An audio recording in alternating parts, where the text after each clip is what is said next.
নমস্কাৰ আপোনালোকক সকলোকে জনাবলৈ পাই সুখী হৈছোঁ। এতিয়া বৰ্তমান মই ঘৰতে আছোঁ আৰু যাবলৈ লৈছোঁ নিমাইজানলৈ। যিহেতু 19 তাৰিখে ইমান ডাঙৰ এটা মহাপ্ৰলয় বুলি ক'ব লাগিব। মহাপ্ৰলয় আহিলে বানপানী হ'ল গোটেই আমাৰ চৰাইদেউ, নাজিৰা, সোণাৰী, শিমলুগুৰি, প্ৰায় যোৰহাট নষ্ট হৈ গ'ল, অনিষ্ট হৈ গ'ল। তো সেই গতিকেনে মানে আজি আমি গাঁৱৰে, অকল আমাৰ গাঁৱৰে নহয়, প্ৰায় আমি 4-5খনমান গাঁৱৰ মানে যুৱকসকল লগ লাগি কিবা এটা কিঞ্চিতমান মানে কিবা এটা নিজৰ ব্যক্তিগতভাৱে কিবা এটা দিওঁগৈ বুলি যাবলৈ লৈছোঁ নিমাইজানলৈ। তো সেয়াই আৰু বলক। তো গাড়ীখনো তাত লোড হৈ আছে, মই গাড়ী ৰখাই থৈ আহিলোঁ। অলপমান ঘৰত কাম আছিলে, ঠিক ঘৰলৈ আহিলোঁ পটককেনে। তো গাড়ী লোড হৈ আছে, তালৈ যাওঁ বলক। ৰাইজসকল, এয়া আজি আমাৰ ভাবিছোঁ বানপীড়িত লোকসকলক অলপমান কিবা এটা সাহাৰ্য দিওঁগৈ বুলি। তো এইফালে বস্তুবিলাক পেকিং কৰি থকা হৈছে। গাড়ী আৰু এখন আহিব বাৰু, গাড়ী আমাৰ বাবলু।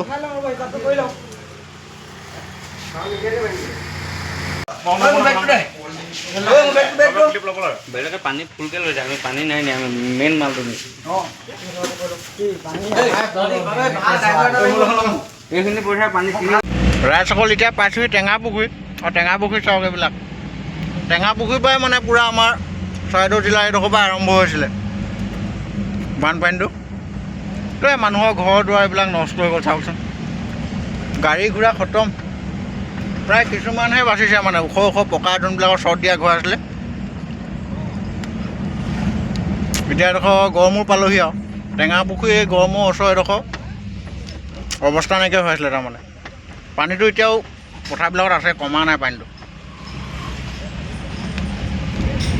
ৰাস্তাত তম্বুতৈ আছে চাওকচোন। বেয়া লগা দৃশ্য একদম দেখিবলৈ সঁচাকৈ বহুত মৰ্মান্তিক, বহুত দুখ লাগিছে। উপায়ো নাই, কৰিম কি। চব ঈশ্বৰৰ লীলা খেলা বুলি ক'ব লাগিব, প্ৰকৃতিৰ নিয়ম এইবিলাক। দুজনমান আহিলে আগবাঢ়ি, তো তেখেতলোকে লৈ গৈ আছে। এতিয়া গৈ আছোঁ আমি একদম নিমাইজানৰ বহুত ভিতৰ এখন গাঁৱলৈ, য'ত নেকি একো পোৱা নাই বুলি কৈছে আজি এসপ্তাহমানৰ পৰা। তো তালৈ গৈ আছোঁ আমি। চাওকচোন কিমান দুখ কষ্ট আছে মানুহবিলাক। আমাৰ অঞ্চলৰ মানুহবিলাকতো আমি বহুত সুখে শান্তিয়ে আছোঁ, একদম ধুনীয়াকৈ দুবেলা দুমুঠি খাই আছোঁ। আৰু এইসকলে চাওকচোন এতিয়ালৈকে ঘৰত যাব পৰা নাই। আজি 28 তাৰিখ হৈ গ'ল। আজি 28 তাৰিখলৈকে আজি 8-9 দিন হৈ গ'ল। আজিলৈকে মানে এখেতলোকে ৰাস্তাতে বসবাস কৰিব লগা হৈছে, জীৱন নিৰ্বাহ কৰি আছে। তো কি ক'ম আৰু, এইবিলাক চাওক।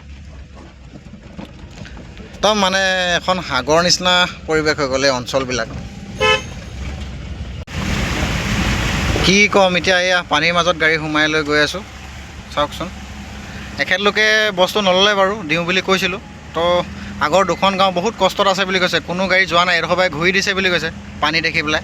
তো আমি পানীক নেওচি আহি আছোঁ এতিয়া, তেখেতলোকৰ মানে কিবা এটা পাওক বুলি কেনে। আৰু আমিও বৰ বিশেষকৈ দিব পৰা সামৰ্থ্য নাই, হ'লেও মানে নিজৰ ফালৰ পৰা যিকণ পাৰোঁ সেইকণকে দিবলৈ চেষ্টা কৰিছোঁ ৰাইজৰ, কিন্তু অলপমান হ'লেও ৰাইজৰ যাতে সুবিধা হওক বুলি। আৰু এয়া শিৱসাগৰ মাছমজীয়া টাউনৰ পানী এতিয়ালৈকে আছে চাওক, ৰাস্তাত পানী এতিয়ালৈকে হৈ পোৱা নাই।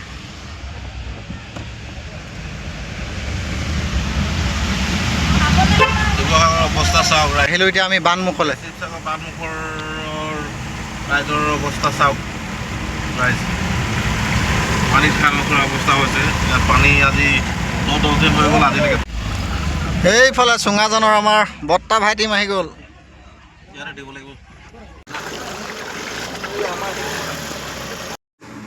ৰাইজসকল কিনো ক'ম, নিমাইজানত সোমাব নোৱাৰি আহিলোঁ এয়া পাণ বেচালৈ বুলি বানমুখলৈ। ইয়াত গাড়ীখন ভৰাইলোঁ। এতিয়া গাড়ীখন মানে কি হয়, চাইলেঞ্চাৰত পানীও সোমাই গ'ল নে কি নে, পিক আপ নোলোৱা হৈ গ'ল। তাৰমানে ষ্টাৰ্টটো লয়, পিক আপটো নলয়, ভুক ভুক ভুক ভুক ভুক ভুক ভুক ভুক কৰি এক্সেল দিলেও একো কাম নকৰে। গাড়ীখন নোসোমোৱা বুলি কৈছিলোঁ অৱশ্যে, পানী মানে পানী ঘাটটো লুকাইছিলে আৰু। তো হ'লেও চিটিঙনিত কেনেবাকৈ পানী সোমাই গ'ল নেকি। নাও দিবলৈ ক'লোঁ, নাও দুখনমান আনি দিম বুলি ক'লে, বুকিং কৰি থৈছোঁ বুলি ক'লে নাওকেইখন, কিন্তু নাওকেইখন আমাক উলিয়াই নিদিলে। তো কি ক'ম আৰু এতিয়া, লোকক উদ্ধাৰ কৰিবলৈ সি নিজৰে এতিয়া এইটো হৈ গ'ল। ৰাইজসকল আমি আহি পালোহি এতিয়া গড়মূৰ। গড়মূৰ এই গড় ৰাস্তাটোত সোমাই দিলোঁ। এইটোতো মানে পানী হৈছিলে, বৰ ডাঙৰকৈ পানী হ'ল বুলি কৈছে ৰাইজসকলে। গোটেইসকল মানে ঘৰত যাবই পৰা নাই, পলসো ঘৰত একাঠু পৰিলে বুলি কৈছে। এতিয়া 9:30 বাজিলে, আমি ইয়াত সোমাই কিবা অলপমান দি থৈ যাওঁ আৰু।